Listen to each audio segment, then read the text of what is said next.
اللہ کریم نے فرمایا بندہ مومن جان لے اگر میں تجھے ایک مشکل دوں گا تو میں تجھے کتنی آسانیاں، چلے سارے بول دیں کتنی جی، کتنی اللہ تعالیٰ آسانیاں دے گا؟ 2 آسانی۔ ہم لوگ اچھا جب ہمارا ذہن بن جاتا ہے نا کمزوری کا، ہمارا جب مزاج بن جاتا ہے مایوسی کا، پھر معاملہ ذرا ہمارے لیے گمبھیر ہو جاتا ہے۔ اگر ہم یہ ذہن بنائے نا کہ مشکل میرے اللہ کی طرف سے آئی ہے تو وہ مجھے آسانی بھی ضرور عطا کرے گا، تو پھر اللہ ضرور ہی آسانیاں عطا فرماتا ہے۔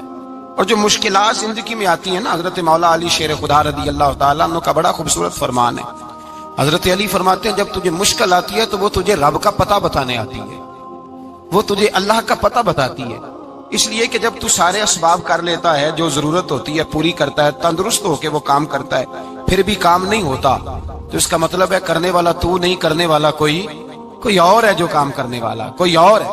تو عزیز بھائی یاد رکھیں، ہر مشکل کے ساتھ اللہ نے آسانی رکھی ہوتی ہے۔ اگر اللہ تبارک و تعالیٰ بیماری عطا کرے تو اس کے ساتھ اللہ پھر جو تندرستی دیتا ہے وہ بھی بڑی اعلیٰ عطا فرماتا ہے۔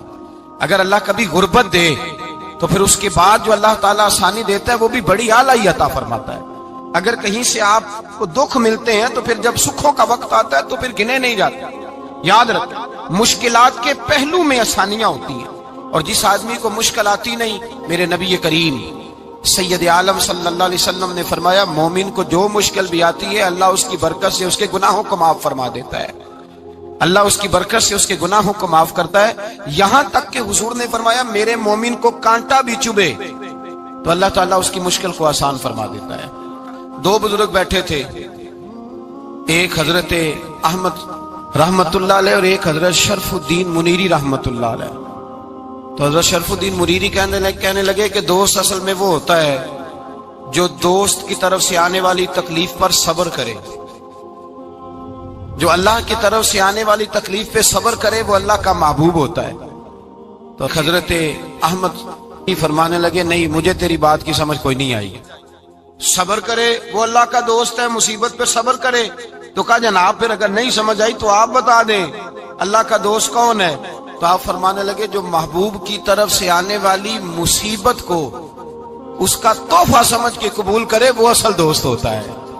اس کا تحفہ سمجھ کے قبول کرے، اپنے رب کا تحفہ سمجھے، مالک کا تحفہ سمجھے کہ اس نے مجھے تحفہ دیا ہے، مجھے کسی مشکل میں ڈالا ہے۔ تو رب کریم بلا مثال و بلا تشبیہ سمجھانے کے لیے اللہ جب کسی کو مشکل میں ڈالتا ہے، کافروں کو تو اس نے موجیں کرائی ہوئی ہے، بڑی بڑی سہولتیں دی ہوئی ہیں، مشکل میں ڈب بھی ڈالتا ہے، اپنے نیک بندوں کو ہی ڈالتا ہے۔ نمرود اور فرعون کے پیروں میں کانٹا بھی نہیں چبھتا تھا، ان کو تکلیف نہیں آتی۔ تکلیف کسے آتی تھی؟ اللہ کے نیک بندوں کو تکلیف آتی تھی۔ حضرت رابعہ بصریہ جب تک زندہ رہی تب تک بیمار رہی، جس دن طبیعت ٹھیک ہوتی تو کہتی اے اللہ تو کہیں مجھ سے ناراض تو نہیں ہو گیا، تو کہیں ناراض تو نہیں مولا جب تو مجھے تکلیف دیتا ہے تو میں رو کے تیری عبادت کرتی ہوں، جب مجھے دکھ ہوتے ہیں تو میں سجدے میں تڑپتی ہوں، اور خدا بندہ اب تو میں سکھی ہوں، موج میں ہوں، مجھے رونا ہی نہیں آ رہا، تو خدا بندہ تو کہیں ناراض تو نہیں ہو گیا مجھ سے؟ دکھ تو اچھے ہوتے ہیں، دکھ تو پیارے ہوتے ہیں، اور دکھوں کے بعد جو اللہ آسانی دیتا ہے اس آسانی کا پھر کیا ہی کہنا۔ اس حضرت ایوب علی نبینا علیہ الصلوۃ والسلام بیمار رہے، 60 سال اللہ نے تندرستی دی۔ کتنے سال بولے؟ 60 سال، غور کرنا بات پر، 60 سال علیل رہے، پھر بیمار ہو گئے، 18 سال ہو گئے بیمار ہوئے۔ زوجہ کہنے لگی دعا کر لیں آپ کو اللہ صحت دے دے۔ ہمیں اگر کوئی بندہ پوچھ لینا کہ بھائی کبھی کوئی خاص بات تو سناؤ، تو ہم جو ساری زندگی سکھ کے ساتھ سوئے ہوتے ہیں وہ بات نہیں سناتے، وہ جو ایک رات درد سے نیند نہیں آتی اس رات کا قصہ سناتے ہیں، کہتے ہیں وہ میرے الٹے دانت میں درد تھا تو میں ساری رات سو نہیں سکا۔ او بھائی جو ساری زندگی سویا ہے اس کا تو ذکر نہیں کر رہا، اور ایک رات جو تجھے نیند نہیں آ رہی۔ کسی سے پوچھا جائے، ڈاکٹر کہتے ہیں 360 ہڈیاں ہوتی ہیں وجود میں، کسی سے پوچھا جائے نا تیرا کیا حال ہے تو 359 ہڈیوں کا ذکر نہیں کرتا، جس گھٹنے میں درد ہے اس کا ذکر کرتا ہے، کہتا ہے یہ گھٹنے میں بڑی درد ہے۔ او بھائی باقی 359 ٹھیک ہے نا، ان کی بھی تو کوئی بات سنانا۔ حضرت رابعہ بصریہ رحمت اللہ علیہ کے پڑوس میں ایک نوجوان رہتا تھا، آپ کے پڑوس میں، تو وہ جب جو محلے میں بچے رہتے ہیں نا گاؤں میں ان کا پتہ ہوتا ہے، پڑوسی تھا تو 34-35 سال نوجوان کی عمر ہو گئی، کبھی بیمار نہیں ہوا۔ ایک دن اس کی طبیعت علیل ہوئی، سر میں درد ہوا تو اس نے پٹی باندھ لی سرخ رنگ کی، باہر نکل کے آیا، حضرت رابعہ بصری علیہ رحمہ نے دیکھا تو فرمانے لگے بیٹے خیر ہے؟ لگا جی اماں جی سر میں بڑی درد ہے۔ آپ فرمانے لگے کتنی عمر ہو گئی؟ کہنے لگا 34-35 سال۔ فرمانے لگے پہلے تو کبھی درد نہیں نہ ہوئی؟ کہا نہیں اماں جی آج ہی ہوئی ہے۔ تو آپ فرمانے لگے 34 سال اللہ نے صحت دی ہے، تو نے شکر کی ایک پٹی بھی نہیں باندھی، اور آج درد ہوئی ہے تو شکوے کی پٹی تو نے فوراً ہی باندھ لی ہے، کوئی شکر کی پٹی بھی باندھنی چاہیے۔ حضرت ایوب 18 سال بیمار رہے، زوجہ کہنے لگی دعا کر لو، تو آپ فرمانے لگے بی بی سے کہ صحت کتنی دیر رہی؟ اس نے کہا 60 سال۔ تو آپ فرمانے لگے ذرا بیماری کو بھی 60 سال گزر لینے دو، پھر دعا بھی کر لیں گے۔ یہ دعا کی، اللہ یہ لفظ کہے، اللہ نے صحت دے دی، تندرستی آ گئی۔ ایک دن گھر میں بیٹھے بیٹھے زوجہ کہنے لگی کہ ایوب یہ بتاؤ دکھ اچھے کہ سکھ؟ آپ فرمانے لگے سارے دن ہی اللہ کے ہیں، پر دکھ بڑے اچھے تھے۔ مجھ سے پوچھو تو دکھ بڑے اچھے تھے۔ کہا کس طرح؟ تو حضرت ایوب فرمانے لگے جب میں بیمار تھا تو 24 گھنٹے میں ایک دفعہ میرا رب میرا حال پوچھا کرتا تھا، ایک دفعہ میرا اللہ پوچھتا تھا ایوب تیرا حال کیا ہے؟ فرماتے ہیں 12 گھنٹے تو لذت ہی رہتی تھی کہ میرے رب نے میرا حال پوچھ لیا، اور اگلے 12 گھنٹے میں انتظار کرتا تھا مالک حال دوبارہ کب پوچھے گا۔ فرمانے لگے اب صحت تو ہو گئی ہے، پر اب میرا رب میرا حال تو نہیں نہ پوچھتا۔ بھائی مشکلات جو ہوتی ہیں وہ تو تجھے سجا دیتی ہیں، سوار دیتی ہیں، تجھے یاد آتا ہے کوئی اپنا۔ جب تجھے درد ہوتی ہے نا، تکلیف ہوتی ہے، پھر تیرا دل کرتا ہے کوئی کندھا ملے جہاں میں سر رکھ کے رہوں۔ پھر اسی لیے تو کسی درویش سے کسی نے پوچھا تھا اپنا کون ہوتا ہے؟ تو کہا جو تجھے دکھ کے وقت یاد آئے وہ تیرا اپنا ہے، جو تجھے عین آزمائش کے وقت یاد آئے اور تجھے اس کا نمبر فوراً تیرے موبائل پہ چلنے لگے وہ تیرا اپنا سجن ہے، جس کو تو دکھ کے وقت یاد کرے۔ تو بھائی مشکلات کے بعد جو اللہ آسانی دیتا ہے، حضرت ابراہیم کو آگ میں بھی پھینکا گیا، حضرت ابراہیم علیہ السلام کو ستایا بھی گیا، نکالا بھی گیا، لیکن جب ان مشکلات سے گزرے تو میرا رب فرماتا ہے وَإِذِ ابْتَلَىٰ إِبْرَاهِيمَ رَبُّهُ بِكَلِمَاتٍ فَأَتَمَّهُنَّ قَالَ إِنِّي جَاعِلُكَ لِلنَّاسِ إِمَامًا۔ کہا جب ابراہیم پورے اترے تو پھر ہم نے انہیں امام بنا دیا۔ یا اللہ کس طرح کی امامت دی؟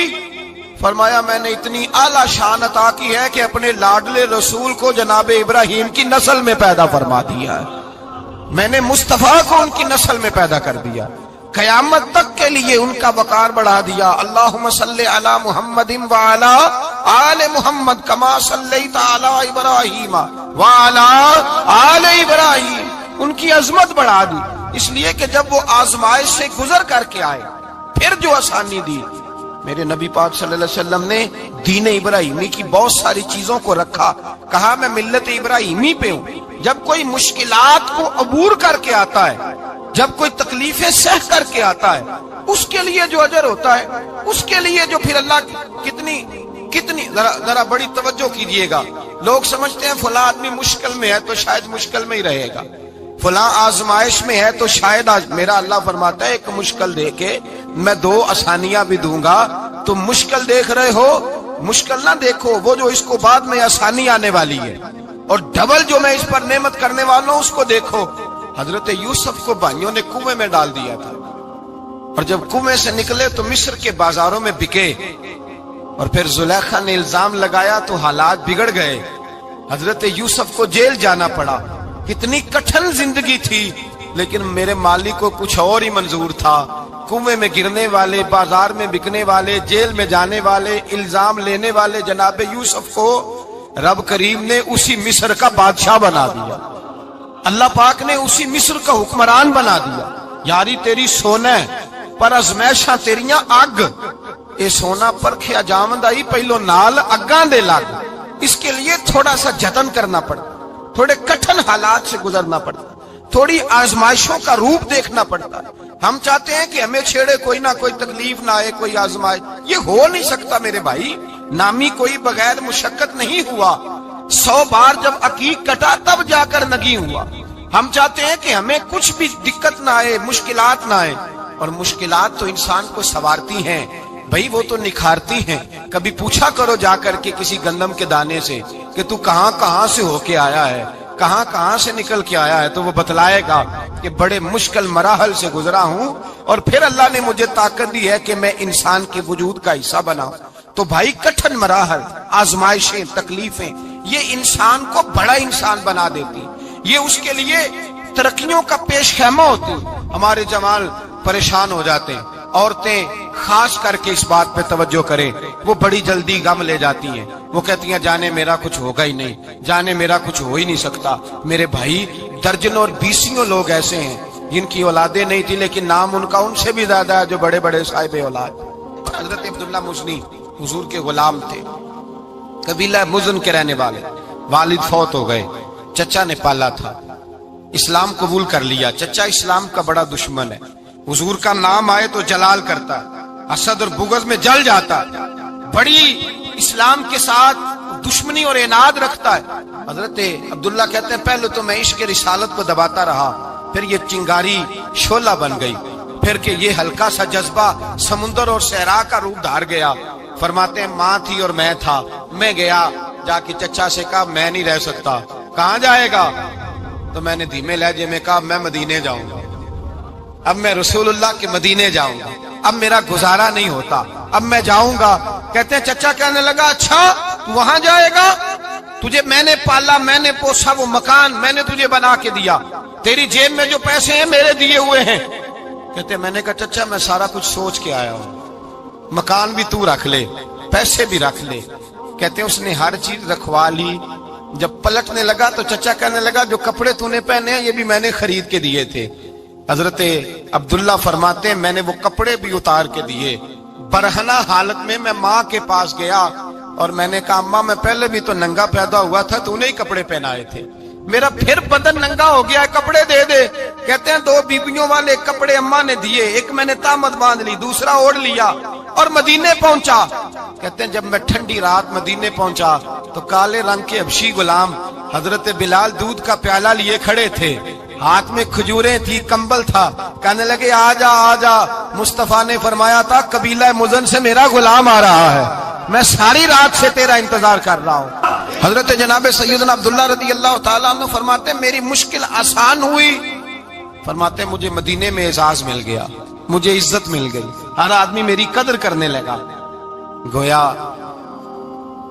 بزرگ کہتے ہیں کہ حضرت عبداللہ دعا کرنے لگے کہ اے اللہ تو نے مجھے بڑی شان دی ہے مصطفیٰ کی گود میں، اگر اسی رحمت کے چھاؤں میں پردہ کر جاؤں تو میری بات بن جائے گی۔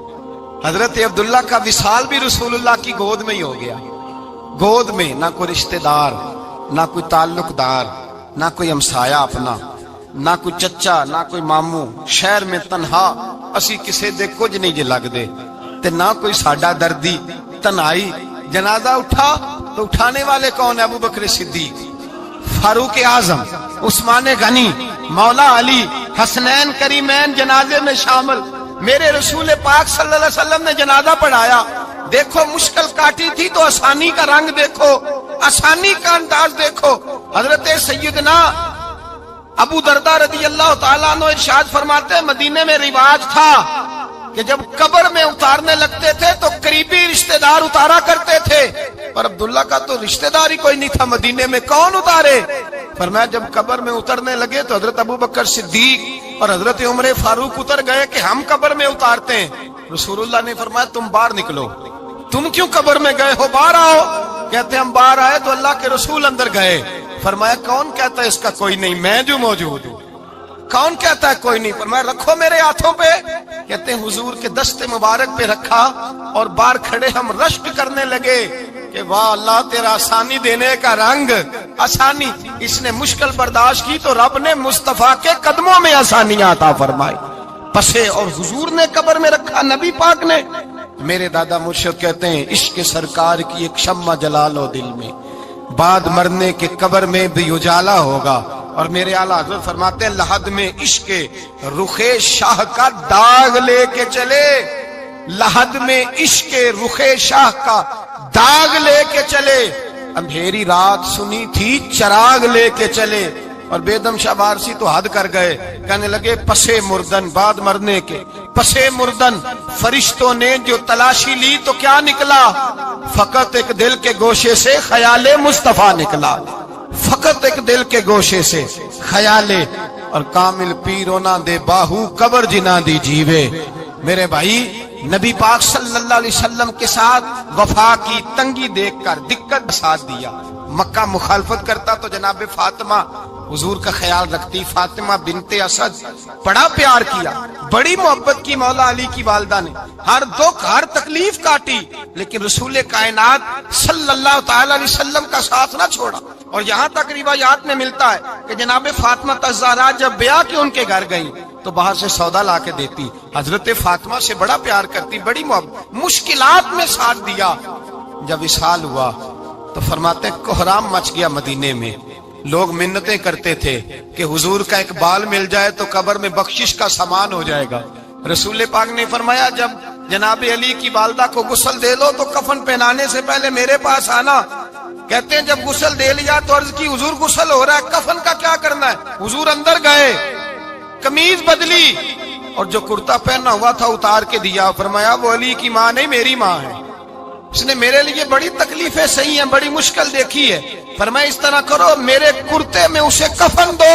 حضور نے جنازہ پڑھایا, اپنے کرتا لباس مبارک میں کفن دلایا.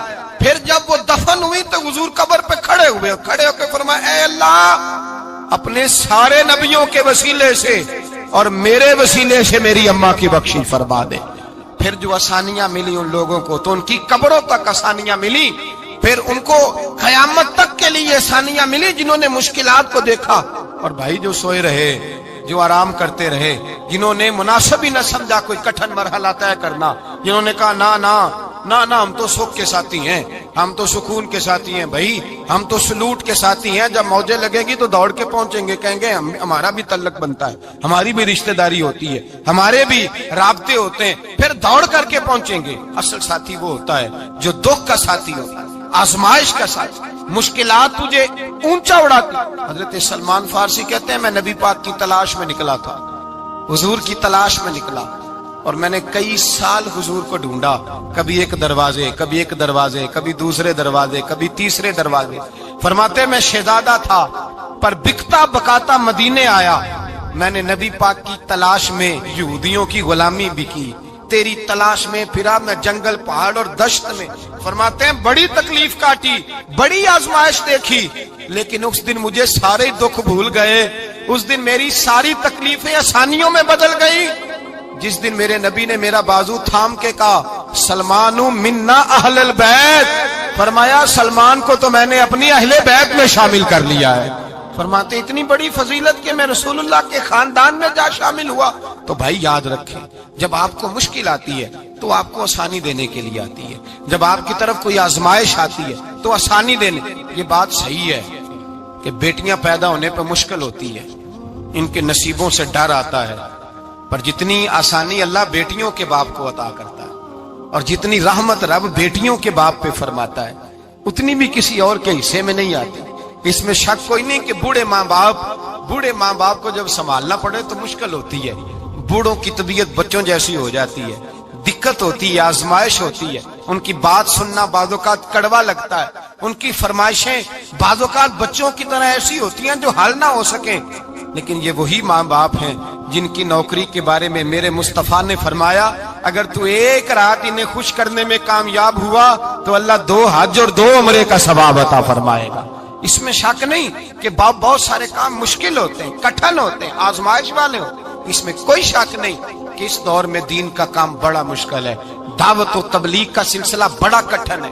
اس دور کے اندر حق بات بیان کرنا بڑا ہی مسئلہ ہے. اس دور کے اندر لوگوں کو کھری بات پہنچانا اور بتانا یہ اپنے ہاتھ میں آگ کا انگارہ پکڑنے کے مترادف ہے.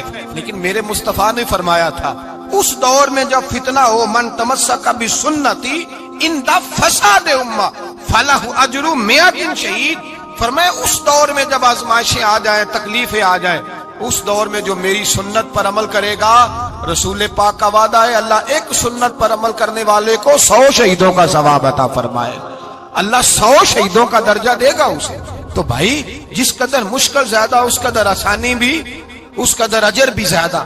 مشکلات سے گھبرایا نہ کریں, ذہن بنا لیں کہ جس رب نے دی ہے وہی اللہ نجات بھی عطا فرمائے گا. انسان آسان ہو جاتا ہے. ہم لوگوں نے نا دوڑ صرف سکھ کٹھے کرنے کے لیے لگا لی ہے, سکھ کٹھے کرنے کے. وہ لوگ دکھوں میں راضی رہتے,